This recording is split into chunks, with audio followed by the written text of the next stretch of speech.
Welcome everyone to the KubeVirt community meeting for the 23rd of April 2025. I'm going to add the meeting notes to the chat here, so if you can add your attendance to the meeting notes, that would be great. Maybe I know it was presented in the previous meeting, but And just to start off, do we have anybody new here on the call that would like to introduce themselves?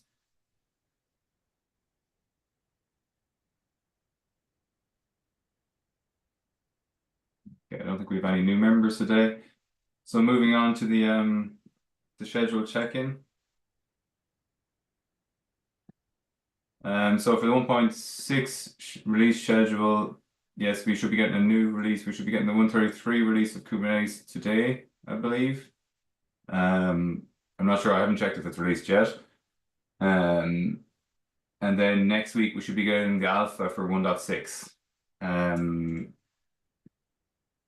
So that's where we are for the 1.6 release schedule. And taking a look at the events page for upcoming CFPs. So yeah, the main one that we have here is, I believe it's on the agenda as well, is KubeCon, Cloud Native Con North America 2025. So CFPs are due May 27th, and the schedule should be announced July 30th. So that's in Atlanta, US. Again, we have a list of open KCDs and open DevOps days here as well. If anybody is curious and wants to see if there's anything available in their region, they're free to check it out there as well.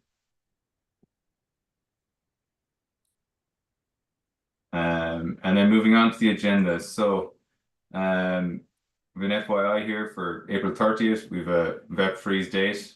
I don't know, Itamar, do you just want to talk a bit more about the VEP freeze date and what does that mean for people? Yes, so basically the VEP PRs need to be merged until this date. Of course, if there are changes, after the VEP was merged, and then it still needs to be updated, but that's like the freeze for having a target version to the VEP and having the base VEP merged, basically. Okay, cool. Thanks very much. Unfortunately, I haven't been directly involved with the VEP process too much, so yeah, good to get some clarity on it. Yeah, and again, as mentioned, the KubeCon North America CFP open. It's open now and closes May 27th for anybody interested. And the link is included there in the talk as well. Does anybody have anything for the open floor? So does anybody have anything they want to add quickly before we move on?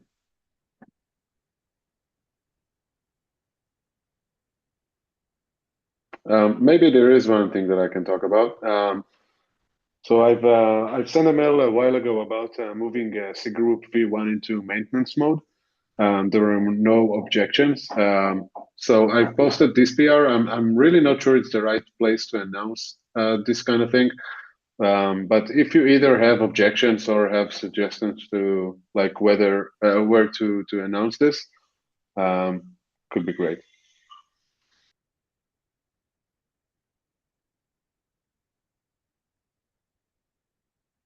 Thanks. I don't think we have anything else then for the open floor. I see we have one PR requiring attention needs an improver. I looked at the rest of the queue over the last week and I didn't see anything. All the PRs seem to have activity on them, which is great. So if someone can take a look at this PR, it'd be great. Yeah, it's just a follow-up to another PR, which just does a small improvement to the unit test to make it more independent from the host architecture. Yeah, I can have a look. Sorry, who's that? Jed. Cool. Yeah. Thanks. I'll just see myself. Don't worry. Cheers. So yeah, mailing list review. So we have a couple of things that Andrew's added here, pre-populated for me, which is great. So I see we have a response on this one in the last couple of minutes from Lubo. Lubo, do you want to are you on the call? Do you want to just talk a bit about it?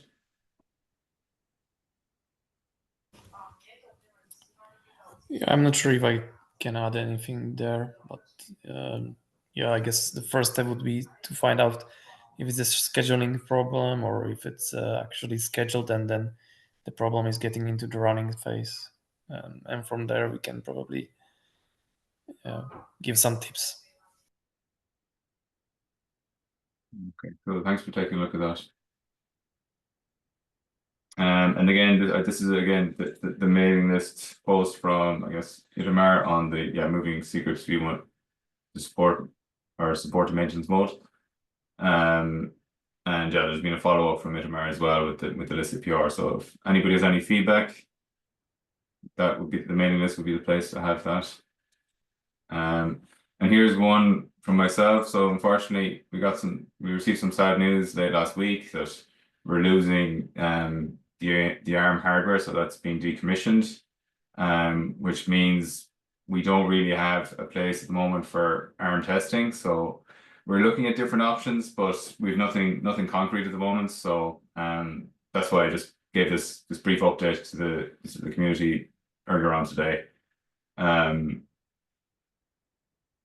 Yeah, and that's kind of the state of the ARM thing. It's a bit sad that it's gone this way, but unfortunately that's the position we're in at the moment. And then as we've kind of flown through the agenda and the open floor, we might take a quick look at the bug scrub, see if there's anything here.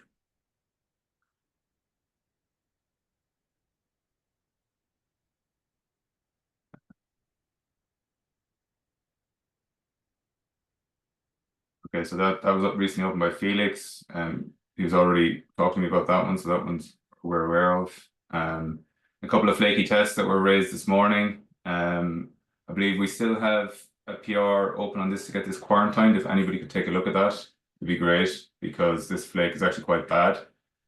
I'll add the link to the chat here. Yeah,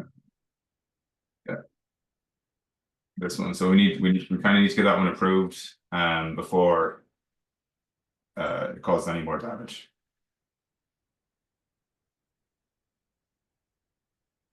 And that looks like Lee has some attention on this one and open PR on it. Itamar has a couple of these. Itamar, do any of these need any particular attention at the moment?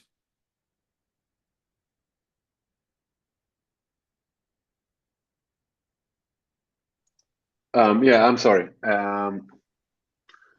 So yeah, the parallelization of the observability tests. So basically, I think there is a general problem with monitoring test suite. I've tried to parallelize a single test, which definitely is suited for running in parallel, and it didn't work. So I think there's like a deeper problem there. So SIG observability, you're welcome to look. And the other issue is about supporting cross namespace volume snapshots and hence cloning and restores and all of those. So this is just an exploration point for SIG storage, basically. Yeah, we can look into that and see if we can leverage that. Well, thank you very much. I see here one from Howling on the ARM build.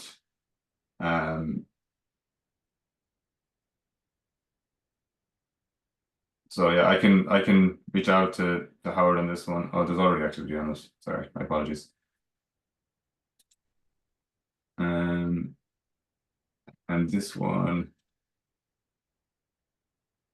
I'm not sure. Jan, are you still there? Can you speak about this one? Are you aware of this one? Yes, 39X. Yeah, this one is not that big of a problem, and fixing it in the code doesn't make sense. So we're just going to document it, how to disable it in the cluster. At the end, what's happening is mostly you're getting a lot of messages on your serial console.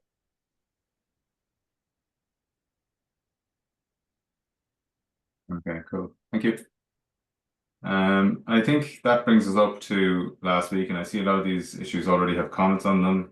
So I'm not going to address too many more of these. Does anybody have anything else before we close up this call? It was a light enough agenda, but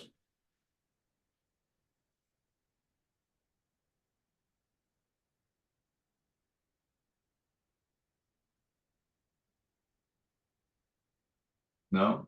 Okay, well, I'll give you a few minutes before the SIG Compute meeting starts then, and thank you all for joining. We'll catch you next week. Thank you. Thanks a lot, Brian. See ya. Thanks. Thank you. Bye. Thanks.